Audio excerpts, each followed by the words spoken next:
আসসালামু আলাইকুম রহমতুল্লাহি ওবরকাতুহু। সম্মানিত দর্শক, চলমান রাজনীতি ক্রমশ জটিল থেকে জটিলতর হচ্ছে। আমরা না কোনো সাংবিধানিক সমাধান খুঁজে পাচ্ছি, না কোনো প্রশাসনিক সমাধান খুঁজে পাচ্ছি।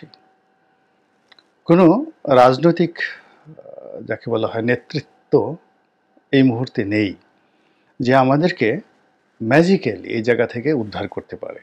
কোনো রাজনৈতিক নেতৃত্ব বাংলাদেশে এই মুহূর্তে নেই, যার কথায় মানে পুরো জনগণ ইনফ্লুয়েন্সড হবে। আমাদের এই দেশে এই মুহূর্তে কোনো নেপোলিয়ন বোনাপার্টকে দেখা যাচ্ছে না, জুলিয়াস সিজারের মতো কাউকে দেখা যাচ্ছে না। ফলে পুরো জিনিসগুলো ক্রমশ ঘন হচ্ছে। সেই যে সৈয়দ শামসুল হকের সে বিখ্যাত কবিতা নুরুল দিনের সারা জীবন, তো সেখানে আহ্বানকারী বসছে যে তোমরা আরও আসো, কাছাকাছি আসো, ঘন হয়ে বসো, একের সঙ্গে একজন পিঠ লাগিয়ে বসো এবং অন্যায়ের বিরুদ্ধে যুদ্ধ করো, বিদ্রোহ করো। তো ঠিক এই একই ভাষায় কিন্তু সরকারের মধ্যে যাকে মাস্টার মাইন্ড বলা হচ্ছে, এই পুরো আন্দোলনে যাকে মাস্টার মাইন্ড বলা হচ্ছে, তার একটা বক্তব্য খুবই যাকে বলা হয় গুরুত্বপূর্ণ, এবং এটা ঘটবেই।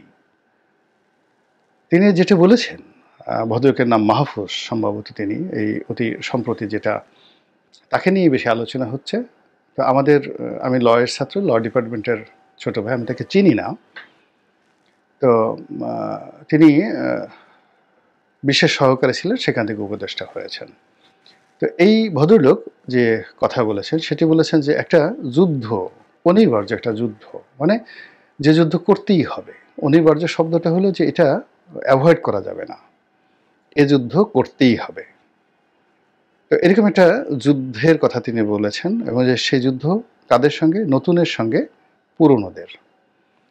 এখন পুরনো বলতে তিনি আওয়ামী লীগকে বলছেন না, পুরনো বলতে যারাই ধ্যান ধারণায় সেখানে অবশ্যই এক নম্বরে বিএনপি চলে আসে, অর্থাৎ আওয়ামী লীগ এবং বিএনপি।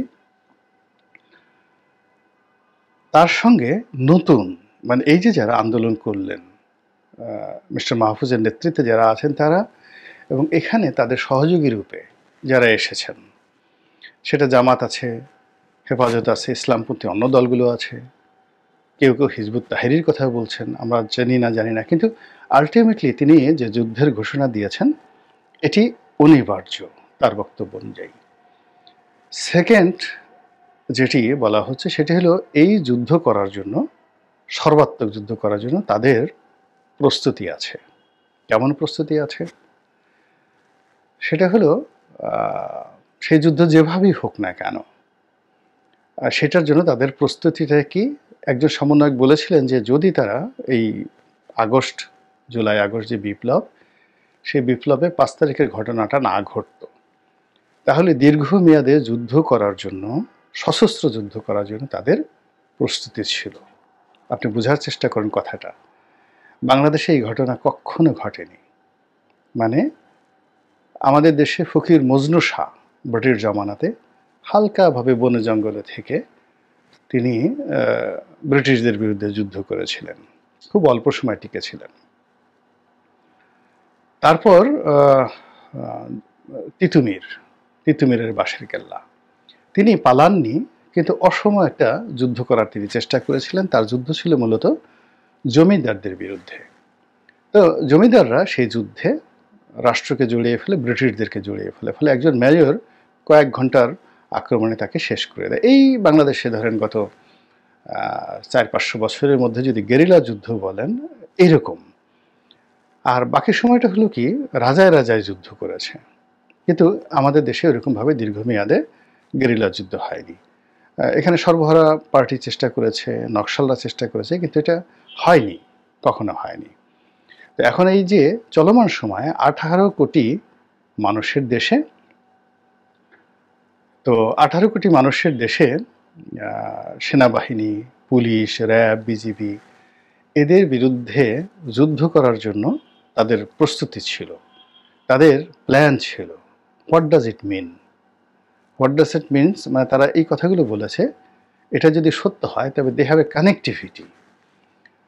যেভাবে পাহাড়ে যুদ্ধ হচ্ছে বা যুদ্ধ হয়, শান্তিবাহিনী যেভাবে যুদ্ধ করেছে, তো সেখানে তাদের রসদ থাকে, অস্ত্র থাকে, গোলাবারুদ থাকে, পালানোর জায়গা থাকে, পিছনে ব্যাকবোন থাকে। যেভাবে মায়ানমারে যুদ্ধ হচ্ছে, তো সেখানে অন্তত 4 থেকে 5টা গোষ্ঠী দিদা আসছে, যুদ্ধ করে যাচ্ছে এবং উভয় পক্ষ মানে কেউ ব্যাংকক থেকে মানে থাইল্যান্ড থেকে সাহায্য পাচ্ছে, কেউ চীন থেকে সাহায্য পাচ্ছে, কেউ সেই মুসলিম যারা উগ্রবাদী মুসলিম তাদের কাছে সাহায্য পাচ্ছে, কিন্তু সেখানে যুদ্ধ হচ্ছে।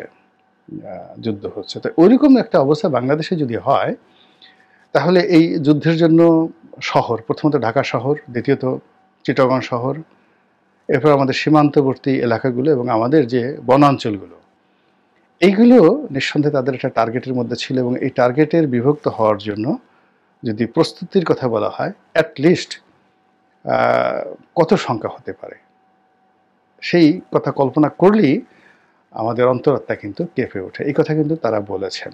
তো সেই বলার প্রেক্ষিতে যখন একটা বিপ্লব হলো কোনো যুদ্ধ ছাড়া, এবং এখন প্রতি বিপ্লব বা আর একটা যুদ্ধের কথা যখন বলছেন, এটা নিয়ে ঠাট্টা করা, মস্কারা করা, সমালোচনার কিছু নাই। You have to take it in cognizance seriously. তো এখন এই যে জটিলতা, এই কথা হঠাৎ করে কেন এই কথাগুলো বলা হচ্ছে এর কারণ হলো অনেক কিছু এখানে ফাংশন করছে না, এবং সেই ফাংশন না করার ফলে কি হলো, যদি এখন যারা বিপ্লব করেছেন তারা যদি পরাজিত হন, ক্ষমতা ছেড়ে দেন এবং তাদেরকে বিদায় নিতে হয়, তাহলে সঙ্গত কারণেই তাদেরকে সেই আওয়ামী লীগের যারা ধরা পড়ে এখন বিচারের মুখোমুখি হচ্ছেন তাদের চাইতে করুণ পরিণতি ভোগ করতে হবে। এবং একজন সমন্বয়ক বলেই ফেলেছেন যে ফাঁসির তাদের পরাজয় মানে ফাঁসির দড়ি একেবারে সামনে চলে আসা। তো সেই দিক থেকে যেটি হচ্ছে সেটি হলো যে তারা যাদেরকে অপোনেন্ট মনে করছে বা করবে আগামীতে, সেই অপোনেন্টদেরকে দমন করার জন্য এবং অপোনেন্টদেরকে শায়েস্তা করার জন্য তাদের সেই সরাসরি কোনো হাতিয়ার ব্যবহার না করে অন্যান্য যে সকল উপকরণ ইতিমধ্যে হয়েছে সেইগুলোকে তারা ব্যবহার করবে, এবং যেগুলো যুদ্ধের চাইতেও তাদের জন্য বেশি ফলাফল হবে। তাদের 1 নম্বর ফলাফল হলো যে এমন কিছু করা যেই কর্মকাণ্ডে জনগণের সমর্থন পাওয়া যাবে, জনগণ তাদেরকে বাহবা দেবে।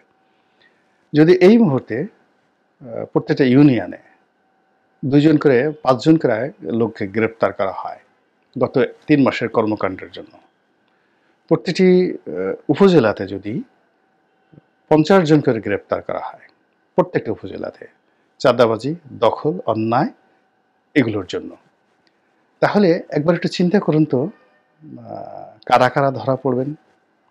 এবং এই সমস্ত লোকদেরকে যদি গ্রেপ্তার করা হয়, যারা গ্রেপ্তার করবেন তাদেরকে কি ধন্যবাদ জানানো হবে নাকি সমালোচিত হবে? It's a very easy game. এবং এই ফাঁদ তারা কিন্তু তৈরি করে ফেলেছে ইচ্ছে করে এই কাজগুলো তারা করে ফেলেছে। এবং এই টোটাল কাজগুলো করতে তাদের এক রাতের অপারেশনে প্রত্যেকটা উপজেলা থেকে 50 জন লোক যারা ঘুমিয়ে থাকবে নিশ্চিন্ত মনে, তাদেরকে টাকা সহ সবকিছু সহ গ্রেপ্তার করতে তাদের 4 থেকে 5 ঘন্টা সময় লাগবে সারা বাংলাদেশে। তৃণমূলে হই হই রই রই ফিরে যাওয়া শুরু হয়ে যাবে। 2 নম্বর হলো যে এই যে থানাগুলো পুড়েছে আর পুলিশের যে হত্যাকাণ্ড, একটা মামলাও কিন্তু হয়নি।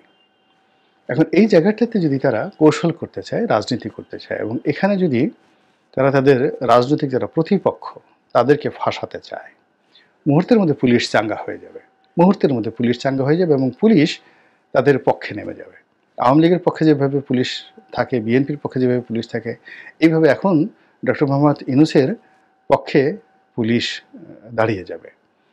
যদি এই গত 1 মাসে পুলিশের মধ্যে যে ফ্রাস্ট্রেশনগুলো হয়েছে, যে বঞ্চনা হয়েছে, এবং পুলিশের যেটা মেজরিটি এই মুহূর্তে যারা আছে, যখন সরকার চালাতে যাবে তাকে তো রাজনীতি করতে হবে, তাকে তো এখানে দেবত্বগিরি করলে হবে না। তো সে রাজনীতি করতে গিয়ে সে সবার আগে যেটা দেখবে সেটা হলো যে এই মুহূর্তে পুলিশের বেশিরভাগ সদস্য, ধরুন অলমোস্ট 90% পুলিশের যারা সদস্য তারা খুশি হবে, অ্যাক্টিভ হবে এবং সরকারকে সহযোগিতা করবে। কি কাজ করলে? তো যেই কাজ করলে সহযোগিতা হবে, তো সেখানে দেখা গেল যারা আহত হয়েছে তাদেরকে চিকিৎসা, যারা নিহত হয়েছে তাদের ব্যাপারে শ্বেতপত্র প্রকাশ করা, যে সকল ক্ষয়ক্ষতি হয়েছে তাদের বিরুদ্ধে মামলা মোকদ্দমা করা, এবং এই মামলা মোকদ্দমা করতে গিয়ে তারা কাদেরকে ফাঁসাবে এই সময়টাতে। এখন সেই ফাঁসাতে গেলে রাজনীতিবিদরা হবেন, সেটা ছোট রাজনীতিবিদ, বড় রাজনীতিবিদ, কিংবা এই যারা ঠিক যাকে বলে আমরা অনেকেই তাদেরকে এই মুহূর্তে চিনি, তো তাদেরকে টার্গেট করে যদি এরা সেই মামলাগুলো আবার সাজায় এবং তাদের সেই খড়গ হিসেবে সেই জিনিসটা ব্যবহার করে, তাহলে পুলিশকে তারা অ্যাক্টিভেট করে ফেলবে। এবং এই কাজটা যখনই করবে তাহলে বিনা যুদ্ধে তাদের কিন্তু লঙ্কা বিজয় হয়ে যাবে। তো যারা আসছে ক্ষমতাতে, ক্ষমতার চেয়ার এমন একটা ব্যাপার, ওখানে একজন লোক, সাধারণ মানুষ বসলে সে অসাধারণ হয়ে পড়ে। ওখানে একজন যাকে বলা হয় নির্বোধ লোক বসলে সে বুদ্ধিমান হয়ে যায়, দুর্বল লোক বসলে সে শক্তিশালী হয়ে যায়। অনেকগুলো রাষ্ট্রীয় বিষয় তাদের কাছে চলে আসে। এরপরে ম্যাটিকুলাসলি তারা যে কাজগুলো করেছে, যে সকল জায়গাতে তাদের মানে খুব দুর্নীতির সুযোগ হয়, যেমন এলজিআরডি, তো রিসেন্টলি তারা এলজিআরডি মিনিস্ট্রিটা নিয়ে এনেছে। এরপরে স্পোর্টস মিনিস্ট্রিটা তারা নিয়ে নিয়েছে, মানে সমন্বয়ক যারা আছেন। তারপরে যেই জায়গাগুলো, যেমন স্বরাষ্ট্র মন্ত্রণালয়, এখন স্বরাষ্ট্র মন্ত্রণালয়ে যেভাবে হোক তারা তাদের কর্তৃত্ব বজায় রেখেছে। এখানে কোনো রাজনৈতিক ইনফ্লুয়েন্স এখনো পর্যন্ত গত 1 মাসে স্বরাষ্ট্র মন্ত্রণালয়ে কেউ করতে পারেনি। এখানে আওয়ামী লীগের লোক বাদ হয়েছে, বিএনপির অনেক লোক এখানে পুনর্নিয়োগ হয়েছে, জামাতের অনেক লোক নিয়োগ হয়েছে, কিন্তু তারা তাদের যে পলিটিক্যাল এজেন্ডা বা পলিটিক্যাল যেগুলোকে বলা হয় মাস্টার প্ল্যান, এই জিনিসগুলো অতীতে যেভাবে পুলিশকে ব্যবহার করে করা হয়, এটি এখন পর্যন্ত এটা কল্পনাই করা যাচ্ছে না, মুভি করানো যাচ্ছে না। ফলে কেউ ডিআইজি, কেউ এডিশনাল আইজি, কেউ এসপি, কেউ ওসি হয়ে বসে আছে, কিন্তু কোনো রাজনৈতিক দলের মানে তারা উপকারে আসছে না, কাজে আসছে না, ব্যাড ইনভেস্টমেন্ট। আর যখনই এই পুলিশকে, মাস পিউপিলকে ব্যবহার করে, যাকে বলা হয় এই এখন যারা সমন্বয়ক রয়েছেন, তারা যখন এরকম পুলিশ হত্যার বিরুদ্ধে মামলা নেবে, থানা পোড়ানোর বিরুদ্ধে মামলা নেবে, তখন ওই যে দলীয় যারা লোকজন এই গত 3 মাসে নিয়োগ লাভ করেছেন, তারা মারাত্মক বিপদে পড়বেন, মারাত্মক বিপদে পড়বেন। কারণ মাস যারা সদস্য, পুলিশের সদস্য, তারা এদেরকে মনে করবে যে এরা হলো সালমান রুশদি। তা বুঝতে পারছেন যে আমাদের এই যে রাজনীতির যে বিষয়গুলো আছে, ঘুরিয়ে ফিরিয়ে প্রতিদিনই এমন জটিল হয়ে গেছে যে আপনাকে যদি আপনি বিএনপির পক্ষে বলতে যান, গতকাল যেটা বলেছেন আজকে বিএনপির পক্ষে বলতে পারবেন না। আপনি যদি জামাতের পক্ষে বলতে যান, গতকাল যেটা বলেছেন আজকে বলতে পারবেন না। ইউনূসের বিরুদ্ধে বলতে যান, গতকাল যেটা বলতে পেরেছেন এটা বলতে পারবেন না। সব মিলিয়ে একটা জগা খিচুড়ি তৈরি হয়ে গেছে। আল্লাহ আমাদের সবাইকে হেদায়েত দান করুন এবং হেফাজত করুন। আসসালামু আলাইকুম ওয়া রাহমাতুল্লাহি ওয়া বারাকাতুহু।